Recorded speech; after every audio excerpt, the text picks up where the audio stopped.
Thank you for watching me. During this video, we will discuss the following topic: Annual Audit Planning. Also, we'll be providing answers for the questions on the screen. Pause the video if you want to read the questions in detail.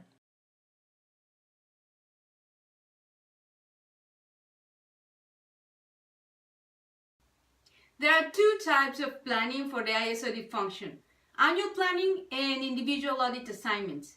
During this video, we will be talking about annual planning. There are two types of annual planning: short-term and long-term. All the audit issues that should be covered during the year correspond to the short-term planning, while long-term audit plans will focus on risk-related topics that will affect the organization's IT environment. Issues regarding changes in the organization's IT strategic direction.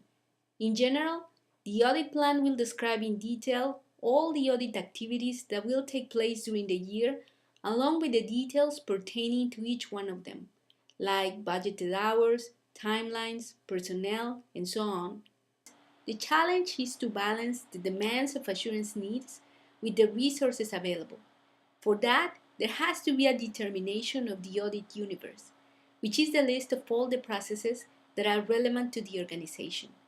The key word in this case is relevant. How do we know if a process is relevant or not?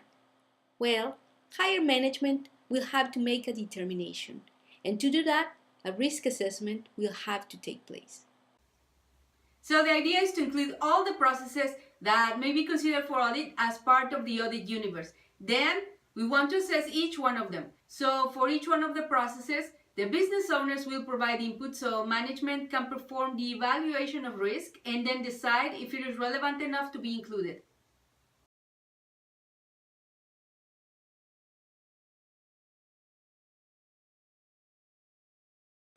The evaluation of risk can be subjective, but preferably we want it to be based on objective criteria.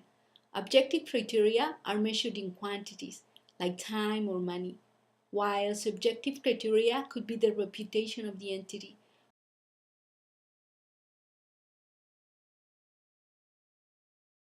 For example, using objective criteria, a process that brings high income to the entity could be of priority, while a process that brings no income can be omitted.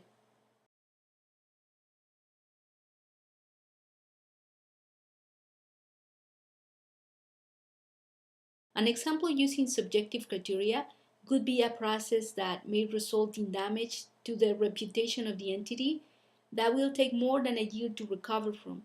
This process most likely will be of high priority to the entity,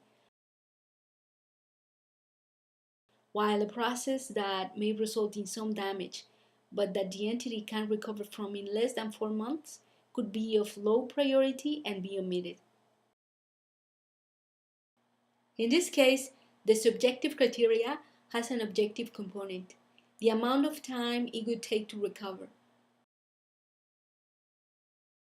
The subjective part is the determination of the amount, which will come from a business owner's opinion. Once we have evaluated all processes, we can rank them and include them or not, depending on the resources available. Of course, ideally, we would want to include any processes that we rated high. But we know that in reality, that is often not possible because typically resources are not enough to cover them all. This analysis can be very useful for the audit function since it will demonstrate to top management the amount of resources needed during the year, realizing the gap in resources and providing very good basis for top management to justify the amount of risk it is willing to accept if more resources are not obtained. The analysis of issues should happen at least annually, so we can account for changes in technology, new processes, changes in the risk environment, and so on. And of course, once we have prepared the plan, it will have to be reviewed by senior audit management and then approved by top management. The board of directors, the audit committee, senior management.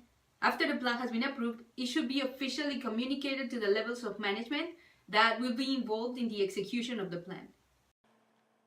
One more thing. Although we are pretty much set once the plan is ready, it will have to be updated if any key aspects of the entity's risk environment changed, like with new regulations, changes in the conditions of the market, or with mergers and acquisitions.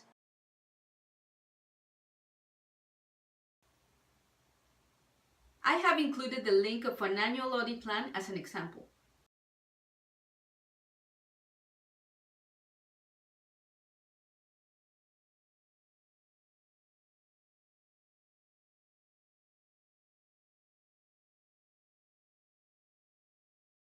So that's it for now.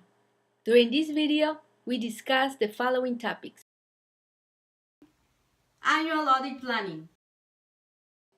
Are you ready to test your knowledge? Here are the questions again. Pause the video if you want to read the questions in detail. The answers will follow. Thank you for watching me, and I hope you watch me again.